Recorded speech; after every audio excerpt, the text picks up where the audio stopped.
I don't want to move. I'm old. I don't want to make new friends or see new places. I just want to sit here and look out over these hills where I was born. My folks are buried down the road a piece, and our babies are over on that hill under the cedars.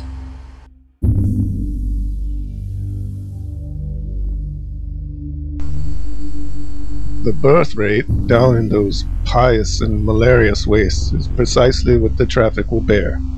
And if it were not for the fact that the death rate, especially among children, is also inordinate, the region would swarm like a nest of maggots. What to do with these people makes a nice little problem. Whether to move them off, if so, where to put them. There might be, I should think, the possibility of a sort of temporary supervision. Rehabilitate the present adult generation where they are, and have it understood that their children are not to inherit that land, but that it will be taken over by the government as they die.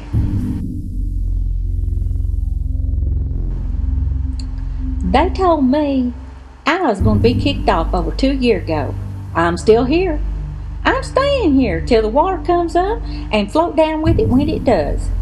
If you're going to beat me out of my own land, then you might as well take it off. I ain't going to take a cent of your money.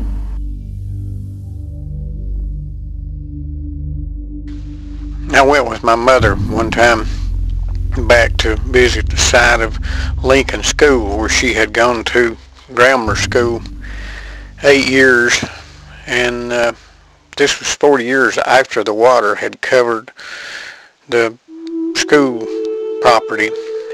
The water was really down that year, but not low enough that we could actually see the remains of the original school. There was some concrete steps there higher on the hill from an outbuilding of some sort. I come to realize that my mother could never revisit her childhood. I thought of the memories of the place where I had gone to school, and how nice it was to be able to go back and look at that when I grew up. But my mother, nor any of the people who were part of the community could ever go back. They could never go home again.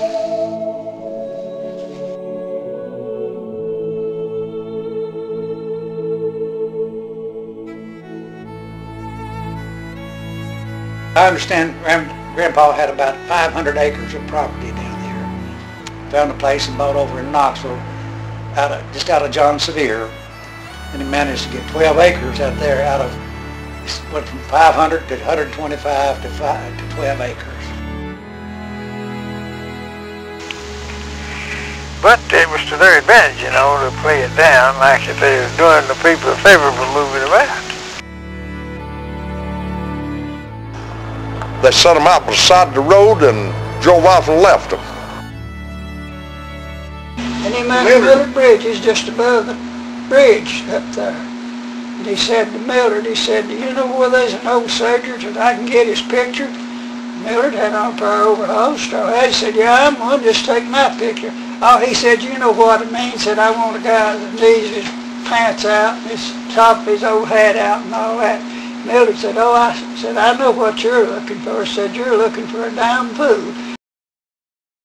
I didn't want to leave. I cried my eyes out. We moved at Christmas break, and I had to enter school down there, and it was just heartbreaking to leave all my family, and every family member went to different directions. Well, I had 3 sisters that actually went to Monroe County, pretty close to each other, but the rest of them just went here and they went there, and we've never been the same as we were.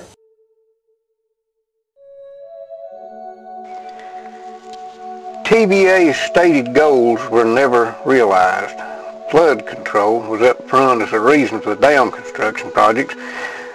The 8,500 acres, which is Chattanooga, was subject to occasional flooding. TVA's solution to this problem was to permanently flood 243,000 acres. Altogether, TVA floods 730,000 acres of what had been the most productive land in the valley. William Chandler, writing in The Myth of TVA, points to the economic growth of Atlanta and Charlotte, Raleigh, cities immediately outside TVA's influence. His contention is that TVA may well have hindered rather than assisted development. The less publicized goals of President Roosevelt and his first TVA chief, Arthur Morgan, were the same goals as the progressives and the eugenicists, to realize a perfectly planned community. Their failed efforts managed to dislocate families, scatter communities, and totally destroy a culture. In this series, we will tell the stories which lie beneath the waters of the Tennessee Valley Lakes.